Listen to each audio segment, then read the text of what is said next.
Nah, itu. Pertama kali saya ucapkan terima kasih atas waktu yang diberikan dan dalam kesempatan ini saya dapat bersilaturahim dengan teman-teman walaupun masih melalui Zoom ya. Acara melalui Zoom ini tidak memberikan kepuasan karena kita tidak tatap muka ya, Iya, tidak iya. merasakan ada semacam kesatuan dari tujuan ya Iya, mengadakan acara-acara semacam ini. Tapi iya, inilah yang iya. terjadi. Iya, Ya, salawat dan salam tidak lupa kita sanjungkan kepada baginda Rasulullah Sallallahu Alaihi Wasallam, seluruh keluarga dan sahabatnya sekalian. Topik kita ini topik cukup besar ya, cukup besar. Al-Quran sebagai sumber literasi. Al-Quran ini menjadi semua sumber, bukan hanya literasi saja, semua sumber. iya. Maka Al-Quran bagi kita ini adalah segalanya. Ya, pedoman hidup, kehidupan, pedoman untuk memberikan pencerahan dan seterusnya. Nah, maka dari sini mungkin saya akan mulai terlebih dahulu perkenalan Al-Quran itu sendiri. Jati diri Al-Quran diperkenalkan kepada kita dengan berbagai ayat dan berbagai redaksi sehingga kita nanti kembali ke sana. Memang benar Al-Quran itu sebagai rujukan dan sebagai sumber segala-galanya, terutama nanti sumber ilmu pengetahuan. Nah, kita mulai kalau kita telusuri dari awal Al-Quran itu dari ayat-ayat pertama dari surah Al-Baqarah, ya, ayat 2 itu dijelaskan Al-Quran itu adalah hudal lil muttaqin. Kemudian dalam surat yang sama hudal linnas wa bayyinatin minal huda wal furqan. Kemudian dalam surah An-Nisa Al-Quran itu sebagai burhan, sebagai nuram mubina. Diulangi kembali pada surah Al-Maidah ayat 15 dan 16, qad ja'akum minallahi nurun wa kitabun mubin. Posisinya apa? Yahdi bihillahu man ittaba'a ridwanahu subulas salam wa yukhrijuhum minadh-dhulumati ilan nuri bi'idzni wa yahdihim ila siratal mustaqim. Lanjut kita dalam surah Yunus. Surah Yunus Al-Quran ini adalah sebagai mau'izah, kitab mau'izah yang penuh dengan nasihat-nasihat, pesan-pesan keagamaan. Kemudian syifa'ul lima fis sudur wa huda wa rahmatul lil mu'minin. Jadi menjadi pencerahan ya, dalam arti kata dia menjadi penawar hati, petunjuk, kemudian juga sebagai rahmat bagi orang yang beriman. Nah, diulangi kembali pada surah Al-Isra ayat 9 dan ayat 70 ayat 82. Ayat 9 dijelaskan memang Al-Quran itu memberi petunjuk. Jadi kalau ada petunjuk yang lurus, maka Al-Quran itu adalah petunjuk yang lebih lurus, lebih segala-galanya. Inna hadzal Qur'ana yahdi lillati hiya aqwam wa yubashshirul mu'minina alladzina ya'maluna as-salihati anna lahum ajran kabira. Wa nunazzilu minal Qur'ani ma huwa shifaa'u wa rahmatul lil mu'minin wa la yazidu zalimina illa khasara. Nah, di dalam ayat yang lain terkumpulkan dia dalam satu kata, yaitu qad ja'akumul haqqu min rabbikum. Adalah semua kebenaran ada di dalam Al-Qur'anul Karim. Nah, ketika Al-Quran menjelaskan jati dirinya bahwa Al-Quran itu bukan sembarang kitab, tapi kitab yang mempunyai satu keistimewaan yang luar biasa sebagai kitab terakhir yang diturunkan kepada Nabi dan Rasul yang terakhir, ini diyakini pasti Al-Quran itu adalah kitab yang paling sempurna dari wahyu-wahyu yang pernah Allah turunkan kepada Nabi dan Rasul sebelumnya. Maka dari sini kita yakini Al-Quran itu adalah sebuah kitab yang sempurna. Nah, kesempurnaan ini sudah dijelaskan oleh banyak ulama. Ya, berangkat dari ayat 38 dari surah Al-An'am. Ma farratna fil kitabi min syai'. Tidak kami alpakan di dalam Al-Quran itu sesuatu pun. Dari sini Al-Imam Syafi'i rahimahullah menjelaskan falaisat tanzilu manzilah min ahli dinillah illa wa fi kitabillah as-sabilu 'alal huda fiha. Jadi semua permasalahan solusinya ada di dalam Al-Qur'anul Karim. Nah, mengingat Al-Quran ini isi dan kandungannya begitu luas, melalui ayat 109 surah Al-Kahfi, yang ditafsirkan oleh ayat 27 dari surah Luqman. Qul law kana al-bahru midadan li kalimati rabbi lanafida al-bahru qabla an tanfada kalimatu rabbi walau ji'na bimithlihi madada walau anna ma fil ardi min syajaratin aqlamun wal bahru yamudduhu min ba'di sab'atu abhurin ma nafidat kalimatullah innallaha azizun hakim. Nah, dipastikan untuk kita mengetahui yang ada di dalam Al-Quran itu diperlukan seperangkat ilmu pengetahuan yang disebut dengan ilmu Al-Quran. Bukan ilmu Al-Quran, tapi ulumul Quran. Ulum berarti banyak. Nah, banyaknya berapa? Kalau kita rujuk kepada buku-buku ulumul Quran, Al-Imam Az-Zarkashi masalan, yang wafat 794 Hijriah, mengatakan ada 57 cabang paling tidak.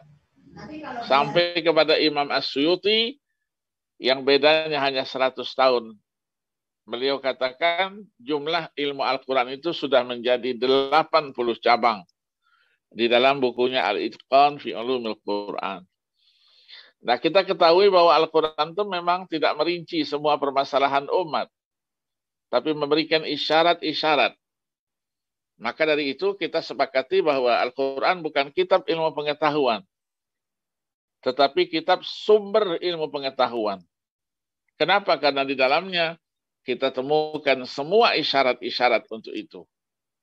Nah, tinggal kita bagaimana menangkap isyarat-isyarat itu. Misalnya sumber literasi Islam.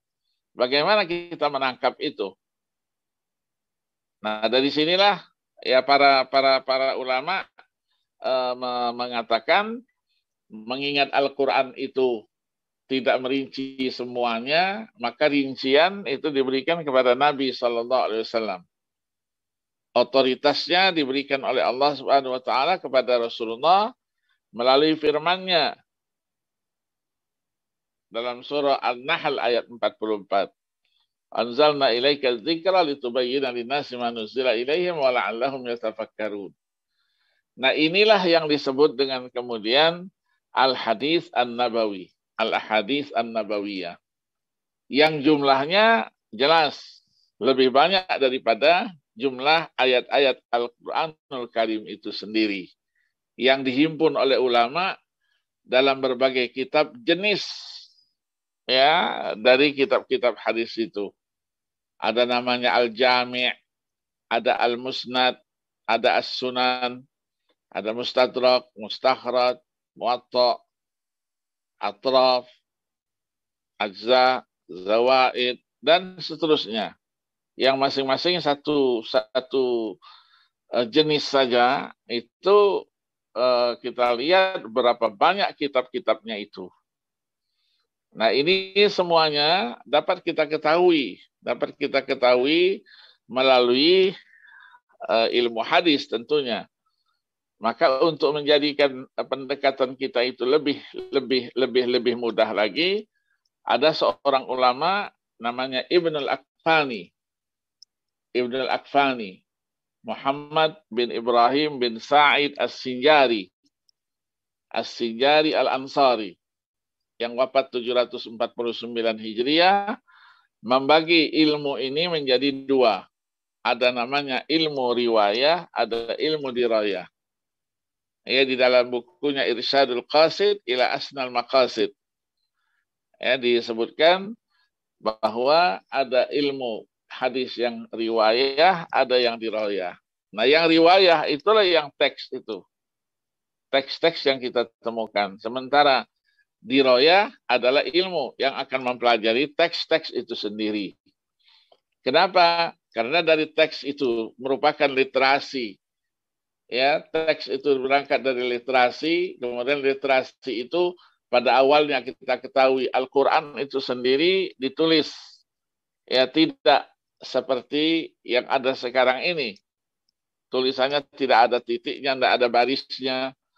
Sehingga jangankan kita yang bukan orang Arab, bukan bahasa ibu kita, bahasa Arab, sulit membacanya dan sering terjadi perbedaan di dalamnya. Maka muncullah satu disiplin ilmu yang disebut dengan ilmu qiraat. Ilmu qiraat ini berangkat daripada ragam bacaan.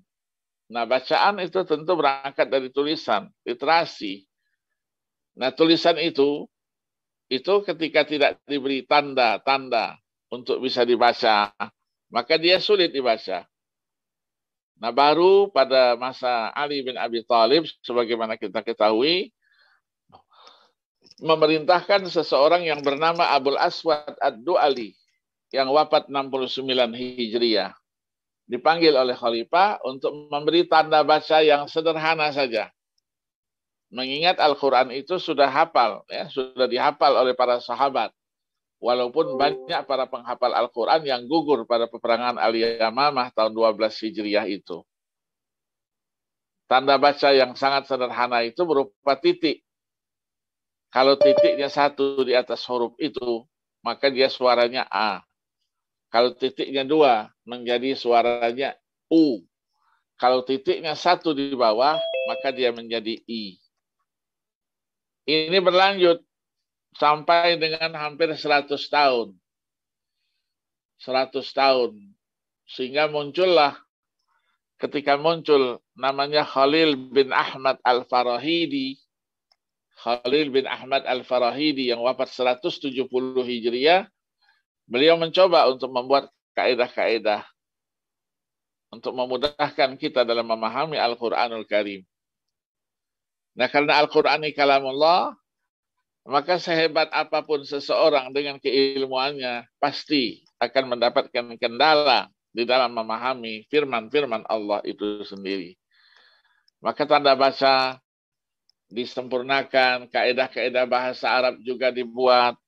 Tapi ketika akan diterapkan ke dalam Al-Quranul Karim sebagai kalamullah itu, maka mendapatkan kesulitan. Nah, beliau kebetulan hidup semasa dengan seorang ulama besar dalam ilmu bahasa, ilmu nahwu yang bernama Sibawayh. Sibawayh yang wafat 180 Hijriah itu. Nah, ketika dibuat kaidah, sebagai contoh saja, dibuat kaidah bahwa kalamuna labdun mufidun kastaqim. Fi'il, fa'il, maf'un. Dibuat kaidah karena likul ilmin qawaid. Setiap ilmu punya kaidah. Fikih dengan qawaid fikihnya, usul fikih dengan qawaid usuliyahnya, bahasa dengan qawaid lughawiyahnya, tafsir dengan qawaid tafsirnya, dan lain-lainnya. Maf'ul itu setelah fa'il. Likulli fa'il marfu' wa kullu maf'ul mansub misalnya. Begitu bertemu dengan ayat wa idzi btala Ibrahim rabbuhu bikalimatin fa'atammahunna, terdapat kesulitan. Kalau dibaca begitu, orang yang belajar bahasa Arab sekedar bahasa saja, maka dia akan menyalahkan Al-Quran, sudah tidak jelas, tidak konsisten. Kata kerja itu setelahnya harus fa'il, setelah itu baru maf'ul. Kalau dibaca begitu, maka wa idzibtala Ibrahimu rabbahu. Ibrahimu rabbahu, fa'ilnya Ibrahim. Yang diuji Tuhannya, ya, tidak mungkin. Ya, artinya pasti salah. Maka disinilah perlu namanya takwil. Maka ditakwilkan wa idzibtala Ibrahim rabbahu, sudah benar. Ibrahim itu maf'ul muqaddam. Rabbuhu fa'il muakhar. Begitu juga antara muzakkar dan muannas. Teksnya kita temukan muannas, misalnya rahmat. Kita temukan di dalam surah Al-A'raf, inna rahmatallahi qaribun minal muhsinin. Rahmat muannas. Kalau ada begitu, sifat mausufnya harus sama. Tapi di sini qaribun, bukan qaribatun. Ini sebagai apa? Sebagai contoh saja. Sebagai contoh. Maka ketika kita melakukan usaha-usaha untuk itu, dapat disampaikan bahwa Islam ini adalah agama yang sangat kaya. Kaya dengan perpustakaannya, dengan literaturnya. ya kita memiliki ada 650.000 naskah yang disebut dengan naskah makhtutat, yang masih manuskrip, masih dalam bentuk tulisan asli. Yang kita katakan tadi itu, tulisan aslinya itu masih tidak ada titiknya, tidak ada giginya, lurus saja. Sehingga saya dulu pernah diceritakan oleh guru saya, kalau dituliskan iyyaka na'budu wa iyyaka nasta'in, tulisannya apa adanya, tapi jangan diberi titik, jangan diberi baris. Bacaannya menjadi berbeda. Maka bacaannya bisa ataka bi'abdin wa ataka bisab'in. Yang menceritakan seorang ulama di Maroko ketika dia melakukan ibadah haji selama di Mekah, ternyata bekalnya habis dan dia pinjam uang dan seorang hamba dari seorang syekh, seorang mutawif. Hamba bi'abdin, uangnya kebetulan 70 dinar, sab'in. Nah, kalau tulisan itu kita apa adanya saja, ya, ketika beliau seorang ulama dari Maroko itu pulang dia ke kampungnya dan bercerita perjalanan ibadah hajinya.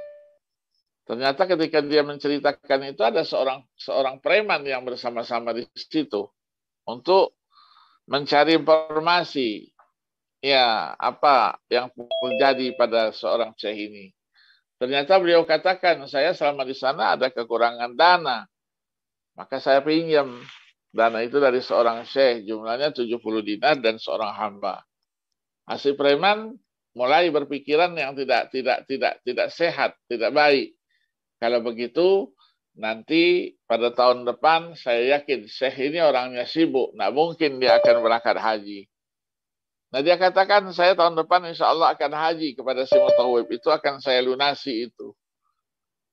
Nah, si mutawif percaya dengan seorang ulama. Tidak mungkin dia ingkar janji. Menjelang musim haji, si preman mendatangi ulama itu. Dia katakan, Fadilat Syekh, saya tahun ini mau pergi haji. Syekh mungkin pergi haji enggak? Oh iya juga saya pergi haji karena saya punya hutang. Nah, dia ingin mentakkid saja bahwa hutang itu masih ada. Ketika sudah menjelang berangkatan haji, dia datangi syekh itu kembali, ya ternyata syekh itu tidak bisa berangkat haji. Dia katakan, saya tidak bisa berangkat nih karena kesibukan saya. Saya tolonglah menitip saja uang 70 dinar dan seorang hamba. Tolong kau sampaikan kepada si A, mutawif yang ada di Mekah itu. Dia katakan, enggak, saya tidak berani. Kalau masalah duit tidak berani.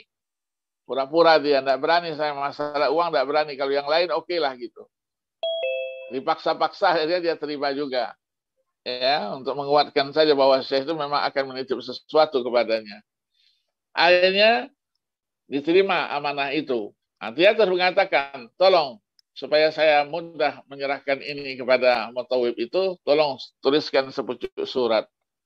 Suratnya dituliskan iyyaka na'budu wa iyyaka nasta'in. Si preman pun bisa membaca. Iya, katanya, sudah pegang aja ini, naskah ini pegang saja. Begitu sampai di Mekah, betul-betul dia haji karena duitnya banyak, dia berpoya-poya. Dia cari mutawif itu di Mekah, begitu cari ketemu. Dia ceritakan, saya dari Maroko, saya kebetulan dekat dengan syekh yang tahun kemarin pergi haji. Nah, dia katakan mulai, dia bertanya, syekh itu waktu mau pulang dia pinjam uang sama saya. Janjinya mau membayar uang itu pada tahun ini. Ternyata dia tidak bisa haji. Adakah kiriman buat saya dari dia? Oh, tidak ada. Kalau kiriman tidak ada katanya. Dia kirim salam saja. Sampai diminta, apakah dia tidak mengirim surat, sepucuk surat kepadaku? Oh, kalau suratnya ada. Mana suratnya? Ditunjukkan. Begitu diserahkan surat itu, dia kembali bertanya. Tidak ada kiriman sama sekali. Oh, tidak ada. Wallahi, sumpah dia. Dia bilang, kamu tahu nak bacaan ini? Iya, saya tahu bacaannya. Bacaannya iyyaka na'budu wa iyyaka nasta'in. Dia katakan oleh si mutawif itu tidak. Dia memberitahu kepadaku bahwa sudah sampai kepadamu seorang hamba dan sudah sampai kepadamu 70 dinar. Jadi ataka bi'abdin wa ataka bisab'in. Bukan iyyaka na'budu wa iyyaka nasta'in. Nah, maka muncullah ya yang disebut dengan istilahnya belakangan dengan ilmu qiraat. Ilmu qiraat itu cara baca, wujuh mukhtalifatun fil ada minan nawahi sautiyah aw nahwiyah aw sarfiyah. Jadi tulisannya sama, bacaannya yang berbeda. Bacaannya yang berbeda. Itu sekedar pengantar saja untuk menyampaikan kita kepada literasi itu. Nah, literasi ini pada waktunya ketika kita berbicara Al-Quran, itulah yang berkaitan dengan jam'ul Quran, kodifikasi Al-Quran itu. Bagaimana prosesnya dari sejak diturunkan sampai dengan sekarang ini. Itu kita bisa lihat nanti mungkin bapak-bapak yang ikut acara pada hari ini berkesempatan misalnya melihat yang disebut dengan istilah madhab, ya. Madhab, Museum Al-Quran. Museum Al-Quran yang ada di beberapa negara. Yang terbaru itu adalah yang ada di Dubai, Emirat Arab, di daerah Syariqah itu, Sharjah. Baru selesai 2 gedung lengkap, ada 1 gedung di bawah itu memang menceritakan tentang proses kodifikasi Al-Quran itu, dari penulisan Al-Quran sebagai teks ya, literasi, dimulai dari abad pertama sampai dengan sekarang ini, abad 14 dan 15 itu. Nah, kita temukan contoh-contoh untuk itu. Nah, ketika kita berbicara Al-Quran sebagai sumber literasi, maka apapun disiplin ilmu pengetahuan yang muncul sekarang dan ditulis orang, mungkin yang menulis kurang mengerti ilmu Al-Quran atau lain-lainnya, maka dipastikan ia akan mengalami banyak kesalahan-kesalahan. Nah, kesalahan-kesalahan itulah yang mungkin menjadi tugas kita. Atau tulisan-tulisan. Kita masih mempunyai kekayaan yang luar biasa dari para ulama-ulama kita yang pada masa penjajahan itu Belanda khususnya mengangkut semua milik umat ini itu ke Belanda, bukan hanya rempah-rempah, tapi karya-karya ilmiahnya pun diangkut ke sana dan dikumpulkan di Leiden itu. Jadi kalau ada yang pernah pergi ke Leiden, perpustakaan Indonesia itu sekitar 1 kilo. 1 kilo di bawah tanah, semuanya ada. Ya, dari keluarga kita. Sementara keluarganya sendiri yang sekarang ini mungkin tidak memiliki naskah-naskah itu. Contoh-contoh ringan saya, mungkin saya sendiri, ya, kakek saya dulu seorang ulama besar itu di Palembang, kemudian pindah ke Solo dan meninggal di Solo. Ternyata banyak karya-karya ilmiahnya di dalam fikih khususnya. Nah, sementara orang tua saya yang kebetulan ditinggal oleh ayahnya pada waktu usia 13 tahun, tidak sempat memiliki naskah-naskah itu. Semua itu diangkut ke Belanda sana. Begitu juga yang lain. Yang dapat memelihara itu tidak semua keluarga demikian. Akhirnya kita dapatkan kembali naskah itu melalui satu proses ketika ada seseorang dari Leiden untuk menulis tentang kakek saya pada tahun 80-an. 80-an dia datang, namanya Peter, bertemu dengan ayah saya. Dia ceritakan, saya mau kenal siapa nama yang sebenarnya, yang bernama Aqil bin Ahmad Al-Munawar itu. Kebetulan kakek saya namanya Aqil juga. Kata ayah saya, itu ayah saya. Apa yang kamu mau dari ayah saya itu? Ya, dia mau biografi ringkas, kegiatan bagaimana. Nah, ayah saya terus bilang, kalau mau informasi itu semuanya, saya minta dulu fotokopinya. Kopi daripada karya-karya daripada ayah saya itu. Ini diberikan kepada ayah saya. Nah, begitu juga yang lain. Yang saya lihat, ya banyak kita masih punya naskah-naskah itu yang harus kita lakukan. Yang disebut dengan istilah tahqiq. Ya, tahqiq. Habib Salim bin Ahmad bin Jindan, Jakarta. Punya ada 77 karyanya dalam hadis. Sekarang yang dikeluarkan dari rumahnya, dari keluarganya itu baru 3 atau 2 saja. Yang sudah diangkat menjadi tesis dan disertasi di UIN Jakarta. Ada lagi yang naskahnya masih di Belanda sana sebagian besar. itulah Kiai Ahmad Sanusi. Ahmad Sanusi Sukabumi yang wafat tahun 50 Hijriah, ditembak oleh Belanda. Ternyata beliau memiliki lebih dari 80 naskah, terutama ilmu hadis dengan catatan tangannya sendiri, tulisan tangannya sendiri. Tapi lebih separuhnya itu ada di Belanda, lebih dari 50 naskah ada di Leiden sana. Nah, ini bagaimana usaha? Mungkin lembaga ini bisa menjembatani untuk kita dapat mengambil kembali naskah-naskah yang masih ada itu, ya, dengan dana tentunya yang tidak sedikit. Jadi apakah dengan nanti kerjasama dengan apa bagaimanapun, ya kita bisa memiliki naskah itu dan kita lakukan tahqiq. Ya, tahqiq ini adalah satu proses supaya naskah yang masih dalam bentuk tulis tangan atau masih dalam bentuk manuskrip itu kita lakukan studi penelitian. Ketika kita mengeluarkan naskah itu untuk kita tahqiq, berarti kita untuk mencari tahu kebenaran daripada naskah itu. Kalau tulisannya, mungkin kalau tidak ada bandingan dari tulisan yang lain, naskah yang lain, inilah mungkin satu kesulitan. Karena tidak semua tulisan dari naskah-naskah manuskrip itu adalah naskah-naskah yang bisa dibaca ya dengan baik. Apalagi sebagian naskah-naskah itu ada yang rusak, ada yang hilang, dan seterusnya. Nah, di Dubai juga saya menemukan yang paling banyak menyimpan naskah-naskah manuskrip itu Dubai. Ya, Dubai ini ada sekitar 350.000 naskah di beberapa gedung dimiliki oleh sebuah yayasan, Yayasan Jum'ah Majid namanya. Kemudian di Iran itu perpustakaan yang paling besar, perpustakaan pribadi bukan perpustakaan negara, yang ada di kota Maksumah oleh Ayatullah, namanya Ayatullah Mar'ashi Najafi almarhum.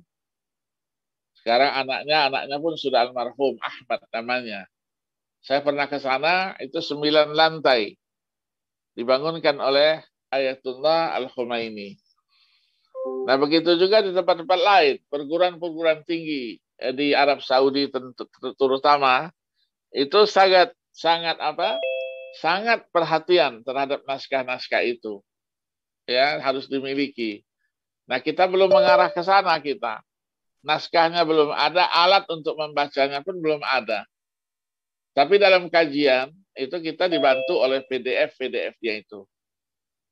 Atau ya flash disk yang ada yang sudah kita usahakan untuk menghimpunnya itu pada tahun 2003 yang lalu bersama Pak Quraisy, ketika Pak Quraisy menjadi duta besar di Arab Mesir, dan saya usahakan ya mendapatkan naskah-naskah dalam berbagai disiplin ilmu pengetahuan yang sekarang kita wakafkan semua UIN yang ada di Indonesia dan termasuk juga UIN Malang. Kita sudah wakafkan 2 karton besar dari berbagai disiplin ilmu pengetahuan. 1 flash disk saja bisa memiliki, bisa dimuat di situ lebih dari 100 kitab. Ada khusus kitab tafsirnya, hadisnya, ulumul Qur'annya, ulumul hadisnya, fikihnya, dan seterusnya. Yang bisa kita lacak ya, dan bisa kita miliki. Karena kita masih sangat terbatas ya dengan dana. Ya, jadi naskah-naskah itu perlu kita angkat ke permukaan, dan bila perlu ya kita minta kepada mahasiswa-mahasiswa ya melalui Majelis Ulama Indonesia untuk bisa menyiapkan mungkin bantuan dana dan lain sebagainya, sehingga mereka dalam menyelesaikan studinya itu untuk menyelesaikan dalam bentuk tahqiq dari kitab-kitab yang masih dalam bentuk manuskrip. Terutama mungkin yang berkaitan dengan keindonesiaan. Ya, keindonesiaan. Dulu Kementerian Agama sudah membuat itu. Ya, memberi beasiswa dan ditugaskan UIN Jakarta dengan UIN Yogyakarta untuk membahas ya literasi Al-Quran sebagai sumber literasi ini mengarah kepada naskah-naskah kuno yang kita miliki di Indonesia ini. Jakarta dan Yogyakarta menjadi pusat untuk itu. Sudah berjalan dulu, cuman hanya satu kali saja, satu angkatan. Dan kebetulan saya diberi mata kuliah namanya tarojum, tahqiq wa tarojum. Saya berikan contoh ke Jogja dan Surabaya dan Jakarta. Nah, kalau bisa yang seperti ini mungkin MUI mengusulkan kembali kepada Menteri Agama atau yang membidangi itu sendiri, yaitu PENAIS misalnya, perguruan tinggi, itu membuka kembali studi seperti itu. Nah, untuk itu kita sudah melakukan sesuatu, dari naskah aslinya, dan apabila ada perbedaannya nanti isi daripada naskah asli itu, kita bisa lakukan satu perbandingan, studi perbandingan dalam rangka memberikan pencerahan kepada masyarakat untuk bisa dibaca buku itu, bukan hanya kita mendengar cerita bahwa si A, seorang ulama besar, dia sudah memiliki karya yang luar biasa, tapi karyanya itu masih di tangan keluarga, dimiliki oleh keluarga, atau dimiliki oleh perpustakaan tertentu yang tidak bisa diakses oleh orang banyak. Jadi saya sangat senang acara semacam ini memang satu pencerahan dan bisa kita jadikan sebagai ajang diskusi kita untuk menjadikan naskah-naskah dan Al-Quran kita jadikan sebagai sumber literasinya. Ini mungkin pengantarnya.